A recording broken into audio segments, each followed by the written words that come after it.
Hi, so I'm Christine McKenzie and I'm a veterinarian here at Picton Vet Clinic. This is Bucky. He's come in tonight after hours because his owner was worried he might have even been hit by a car. She noticed some blood on the side of him, and so we got him in straight away. He obviously wasn't very comfortable, but now he's here, he's actually not hissing and spitting too much at her. So first thing we had a look at is his gum colour. And you can see he's nice and pink in the gums. You can also tell with white cats that their nose is nice and pink, so he hasn't lost too much blood. It's still pretty healthy. His eyes are good, ears are okay. I'm feeling over his body. He's not too sore anywhere, but we have got some patches of blood. He's got some blood here on his knee. I've actually clipped this a little bit, but she also had noticed that he had lost his dew claw nail. So the first thing we worry about is, has he actually been hit by a car? And our little tip with that is to look at their nails. So if you look at their claws, they will be shredded on the ends. He's just smooching the camera, aren't you? So that one there is a little bit shredded. Not too bad, but the rest of them are okay. We look at the other side, and you can see most of those nails are pretty pointy. Alright, still got their points on. If he was hit by a car, often we see that that's shredded, because what a cat will do is, first thing they'll do when they're hit is try and grab on, and then they'll be pushed along the road, and often the nails are shredded. And even on his back feet, come on sweet, and even on his back feet, they're not too bad. He's smooching at the camera there. You're happy now, aren't you? Okay, the other thing I do is just feel over his back and his ribs. Give him a wee bit of a massage. They like a massage. You'll soon pick up if you've got a sore spot usually. I also have a feel of their belly because I know what I'm doing. And I'm just basically holding my hand and just going in a little bit. And he's not tense or sore in that belly at all.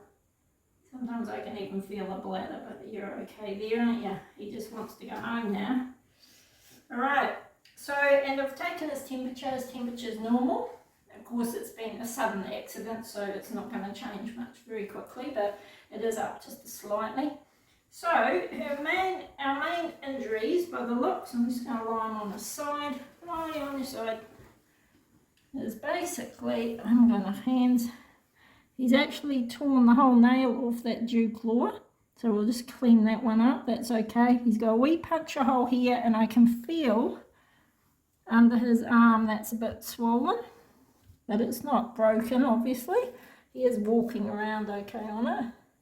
So we're going to clip that here, and then of course back here I've already started clipping, and he has got a little gash here. Actually, he's got two gashes, one there and one there.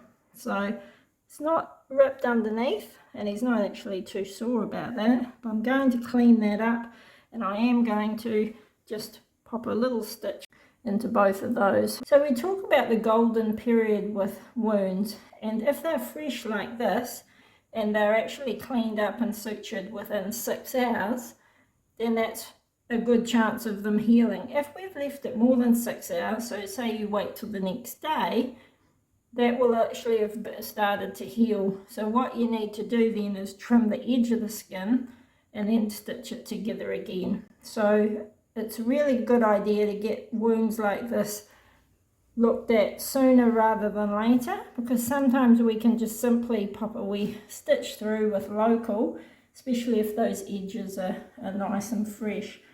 If you do it too late and you've put a stitch through and you haven't trimmed the edges, then that skin might break down.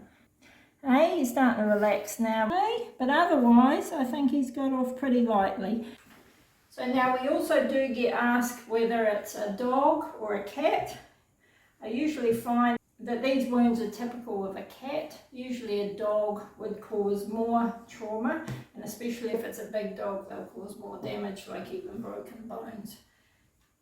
Dogs generally get a bit more of a bite, so they're actually ripping the muscle and even breaking bones with them. So these are usually more a cat fight. And he was just in a couple of weeks ago with a wee puncture on the other side of his neck, which is healed up now. So that's a bit of a giveaway that that was probably the cause. However, these are a couple of fresh wounds, scratches on it as well. So yes, it's quite interesting working out what's fresh and what's not, isn't it, Mr. Bucky? Eh? So we'll clean up those wounds. We're going to get him on some antibiotics and we'll give him a wee pain relief so he's feeling a bit more comfortable for the night. But we'll tidy up those wounds and he'll be good as gold in no time. Thanks for watching. Okay, so we're finished with Bucky. We found he was trying to migrate anywhere where there was paper, so we decided to put him on the newspaper, and then he was a lot happier and comfortable.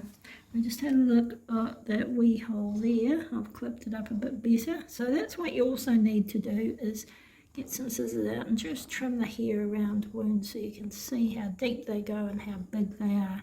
Especially with cats, I've had some that have had gashes on their belly and they've actually gelled together and stuck together because of the blood, and when you've actually got them relaxed and stretched out and you can actually unfold it, you realise there's a big huge flap that's been folded in, and that's just not going to heal. So you really have to get in there with some scissors, trim the hair away and see what the wound's really doing.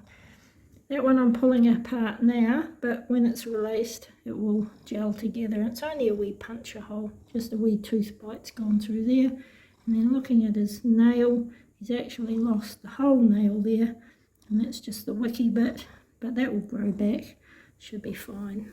And then we've just put a couple crisscross stitches in there. He's actually had a clean up of the blood himself, and we were just discussing how amazing their tongues are, because I was trying to clean it up, but certainly he did a much better job than me. He's going to get home, he's had his drugs, he's purring away now, quite happy, and he's going to sleep it off tonight, and tomorrow I think he'll be a lot happier. That leg might be a wee bit sore tomorrow, and the swelling might take a day or two to come down, but he'll be happy. But the owner's much relieved it wasn't hit by a car. And so am I, because they can be really nasty with broken bones and chest injuries and everything. So thankfully this was just a wee altercation with a neighbouring cat. Okay guys, so thanks for watching, and we'll catch you in another one.